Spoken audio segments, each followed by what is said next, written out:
Isang binatilyong lalaki na nagngangalang Roger ang pauwi sa kanilang bahay mula sa kanyang boarding school upang gugulin ang kanyang bakasyon. Ipinadala ng kanyang ina ang kanilang kasambahay na si Miss Moller, lula ng karwahe upang sunduin siya. Dahil sa magalaw ang karwahe, umaalog-alog ang kokomelo ng babae. At dahil sa pagtitig dito, gustong kumawala ng batuta ni Roger. Makalipas ang ilang sandali, narating na nila ang tahanan nila Roger, kung saan binati ito ng kanyang pamilya. Napansin ng ina ni Roger na may puting dagta sa harap ng pantalon nito. Sinagot nito sa ina na wala lamang umano iyon, ngunit ang totoo, resulta iyon ng pagtitig niya sa kokomelo ni Miss Muller. Ipinagtanggol siya ng kanyang tiyahin at sinabi sa ina ni Roger na normal lamang ito sa kanyang edad.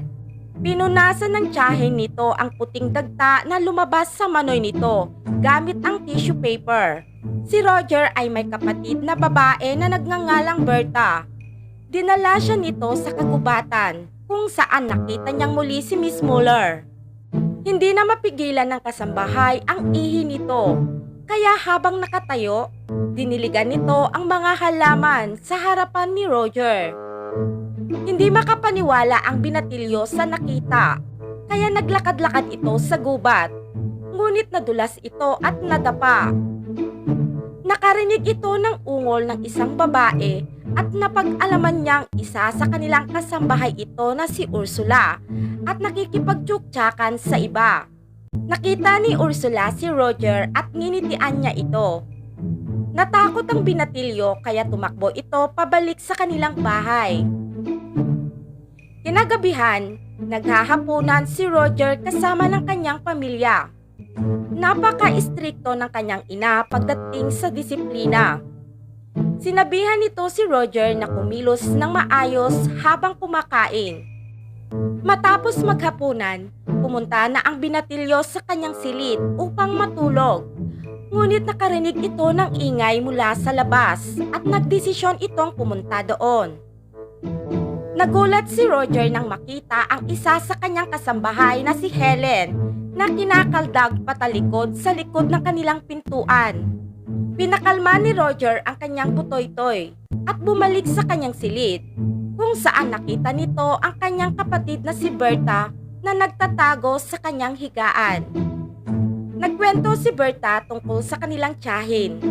Sinabi nito na ang kanilang tiyahin na si Margaret ay hindi pa nadidiligan. Itinanong ni Roger kung saan nalaman ng kanyang kapatid at sinabi nito na mula sa kanilang kasambahay na si Helen. Kinaumagahan, nagpunta sina Roger at Berta sa ilog kung saan naliligo ang kanilang mga kasambahay at nag-aaminan ng kanilang mga sikreto. Nag-uusap ang mga ito at sa oras na iyon, ang mga kasambahay kasama na si Ursula ay patungo sa ilog. Nagmadaling nagtago ang magkapatid sa likod ng puno. Habang nagmamarites ang mga kasambahay, tatlong mga barako ang dumaraan mula sa kabilang panig ng ilog na nagkataong mga tauhan din sa bahay nila Roger. Nang makita ng mga ito ang mga inday sa ilog, nagsimulang ipakita ng mga manyakol ang kanilang mga manoy sa mga ito. Nasabik si Ursula kaya ipinakita naman nito ang kanyang mabuhok na kuweba sa mga manyakol. Tuwang-tuwa ang mga tandang dahil sila ay nakaboso. Lahat ng mga pangyayari ay nasaksihan nila Roger at Berta. Pagkatapos nun, umuwi na sila at dumating ang kanilang panganay na kapatid na si Elisa. Niyakap ni Elisa ang kanyang pamilya maliban kay Roger. Nainisang binatilyo dahil dito, kaya dinala siya ni Berta sa simbahan. Umakyat ang dalawa sa itaas at pinakinggan ang sinasabi ng kanilang tiyahin. Nangungumpisal ang kanilang tiyahin na si Margaret sa kanyang mga kasalanan sa harapan ng pari.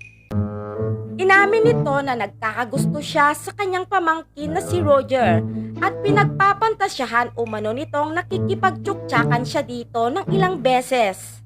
Si Roger na nakikimarites sa buong pag-uusap ay natuwa dahil kahit papaano may nagmamalasakit sa kanya. Sa sobrang kasabikan, nahulog si Roger mula sa itaas at nahulog ang kanyang pantalon kaya sumilip ang kargada nito. Nagsumbong ang pari sa ina ni Roger at nagtanong ang ginang kung ano ang pwedeng maging parusa ng anak. Iminungkahi ng pari na paluin ang wet packs nito ng 10 beses upang maturuan ito ng leksyon.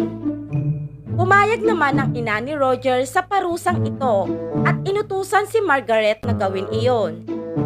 Habang nangyayari ito, siya namang pagdating ng nobyo ni Eliza na si Roland at tinawanan nito si Roger sa ganong sitwasyon.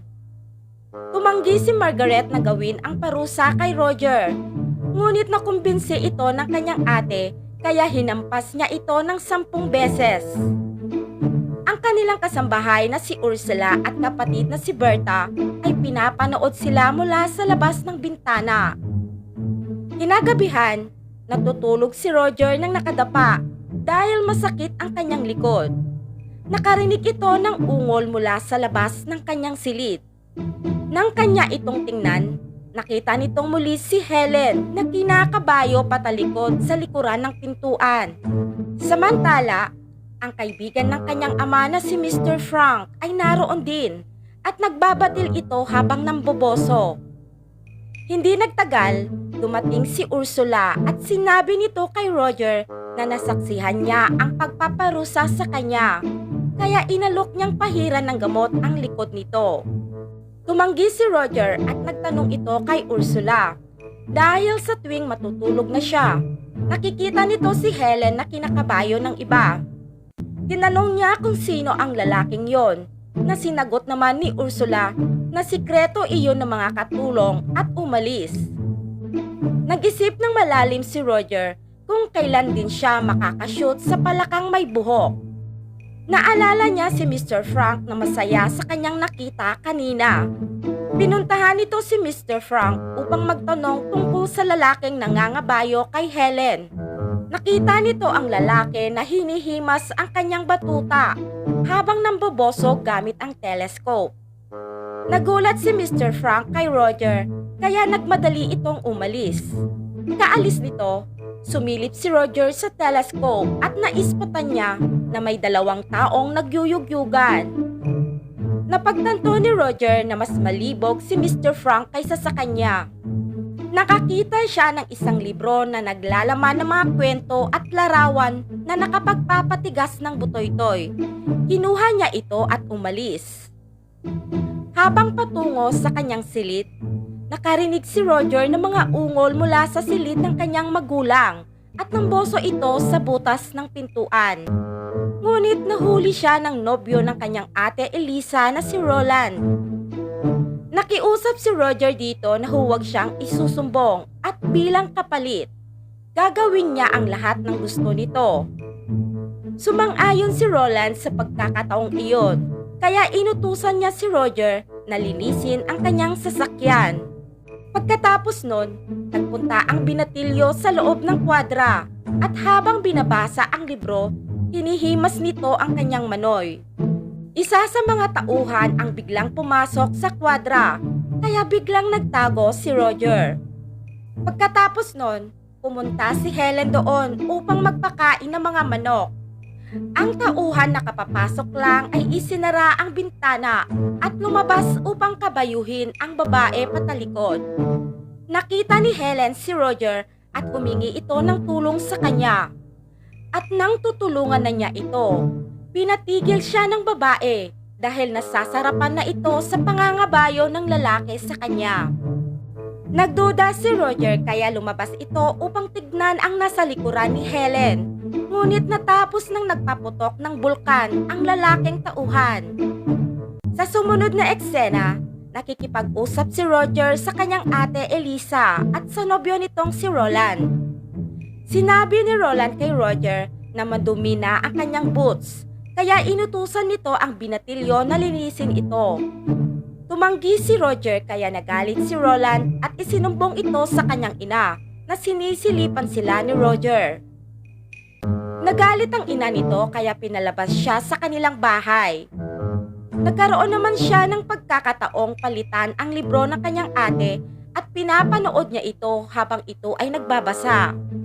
Nang oras ding iyon, hindi na makapagpigil sa panggigigil ang butoy-toy ni Roger, kaya pinuntahan nito si Ursula na nasa kusina at hinablot ang baywang nito sa likuran. Sa kabiglaan, pinukpok siya ng babae ng plato sa ulo.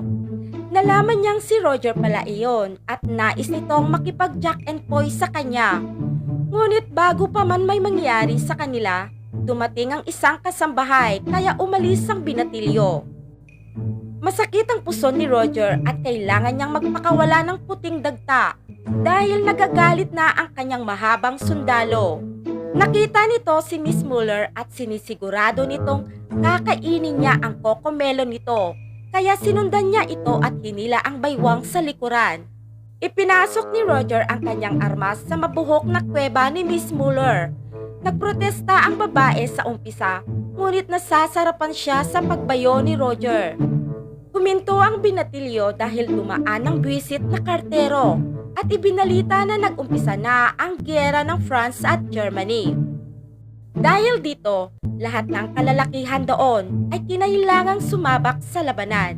Ngunit si Mr. Frank ay ayaw pumunta dahil may hika di umano ito. Nang malaman ni Roger na lahat ng kalalakihan ay kailangang umalis at puro babae lamang ang matitira doon, sobra ang tuwa nito at nagpasalamat sa magandang pagkakataon. Kinaumagahan, lahat ng kalalakihan ay nakaalis na para sumabak sa giyera. Naispatan ni Roger si Ursula na may pagnanasa din sa kanya, kaya ipinaubaya nito ang kanyang bibingka kay Roger. Hindi nagsayang ng oras ang tigang na manyakol. Sinimulan nitong balatan si Ursula at nagpasabog ito ng dagta magdamag. Sa sumunod na eksena, makikita natin ang isang kasambahay na si Kate na nakaupo sa tabing ilog. Biglang lumitaw si Roger mula sa tubig at nakipagharutan sa babae. Nagtagumpay na naman itong manyakol na magpasabog ng kanyang puting dagta na amoy Clorox. Kalaunan, umuwi ang ama ni Roger matapos ang ilang araw dahil isa itong colonel at maaari lang itong umalis at bumalik sa kagustuhan nito. Kinagabihan, nakita ni Roger si Kate at tiyahin nitong si Margaret na namboboso sa silid ng kanyang mga magulang. Dahan-dahang binuksan ni Roger ang pintuan at pumasok sa loob. Nakita nito ang kanyang mga magulang na kasalukuyang nagdidigmaan. Nagulat ang mga ito nang makita si Roger sa loob ng kanilang silid at pinalabas ito. Matapos ang pangyayari, pumasok si Margaret sa kanyang silid at nakita nito si Roger na nakahiga sa kanyang kama. Sinabi ng binatilyo sa kanyang tiyahin na alam nitong hindi pa ito nakaranas madiligan, kaya maaari niya itong tulungan. Nag-atubili ang hitad, ngunit matapos ng pangaharot sa kanya ng kanyang pamangkin, isinuko nito ang kanyang bataan. Matapos nun, may dalang tsaa at merienda si Helen. Ngunit dahil walang ibang lalaki sa bahay, tumuloy ito sa silid ni Roger. Tinanong ni Roger si Helen kung bakit ito palaging nagpupunta doon ng ganong oras. Sumagot naman ng babae na kailangan niyang magdala ng tsaa para sa kanya. Bago pa man umalis ang kasambahay, hinila ito ni Roger at kinaldagan ito patalikod. Kinaumagahan, nakikipaglaro si Roger sa kanyang kapatid na si Berta sa hardin. Nakita nito ang kanyang ate Elisa at sinundan ito sa kwadra. Sinimulan nitong tanggalin ang mga nakaharang sa katawan ng kanyang ate. Ayaw pumayag sa umpisa nito, ngunit dahil sa nagbabasa ito ng libro, hindi niya makontrol ang kanyang kakatihan, kaya binayo siya ni Roger. Matapos ang pangyayari, si Robert na ang hari sa kanilang bahay. Pinupuntahan na siya ng mga kasambahay sa kanyang silid at umaalis lamang kapag nadiligan na sila. Isang araw, pagkatapos madiligan ulit ni Elisa, sinabi nito sa kanyang kapatid na si Roger na siya ay nagdadalang tao. Muntikan nang atakihin si Roger sa narinig. Siya namang pagdating ni Roland na sakay ng eroplano at ipinahayag na nagtapos na ang giyera, kaya nagsibalikan ang mga kalalakihan. Nag-isip si Roger kung papaano masolusyonan ang kanyang problema. Biglang pumasok si Ursula at ipinaalam sa kanya na siya ay buntis. Pagkaraan ng ilang oras, ipinaalam din ng tiyahin ni Roger na siya ay nagdadalang tao din. Nagsimulang mag-isip si Roger ng paraan at kung hindi, malalagay ito sa alanganin. Kinausap nito si Ursula upang dalhan siya ng pulang cutex. Nang makuha ito, nagpunta siya sa kanyang ate Elisa at kinumbinsing matulog kasama ng nobyo. Nagmadali itong pinataka ng pulang cutex ang higaan nito upang isipin ni Roland na hindi pa ito nadidiligan. Sumunod naman, pinuntahan ni Roger ang kanyang tiyahin at sinabing magpakasal sa jacolerong si Mr. Frank dahil may gusto ito sa kanya at pumayag naman ito. At ang panghuli, pumunta ito kay Ursula at inalok ito ng kasal. Ngunit sinabi ng babae na may gusto na siyang iba. Matapos ang lahat, sabay-sabay ikinasal ang tatlo. Nagtagumpay si Roger sa kanyang planong ibaon ng kanyang lihim at walang makakaalam sa ginawa nitong pagpapasabog ng puting dagta mula umalis ang mga kalalakihan. Matapos ang ilang araw, patapos na ang kanyang bakasyon at kinabukasan, naghanda na si Roger paalis papuntang boarding school. Lumapit si Helen sa kanya at sinabing buntis siya. Sinabi nito na huwag mag-alala dahil hahanapan niya ito ng mapapangasawa. Sumagot naman si Helen na hindi na kailangan dahil maraming barako ang dumidilig sa kanya at mamimili na lamang siya. Pagkatapos nun, umalis na ang manyakol na mahilig magpasabog ng puting dagta na amoy Clorox. Hello mga kaboso! Maraming salamat sa inyong panonood at pakikinig. Huwag kakalimutang mag-subscribe sa aking channel at pindutin ang notification bell upang updated kayo sa mga susunod ko pang videos.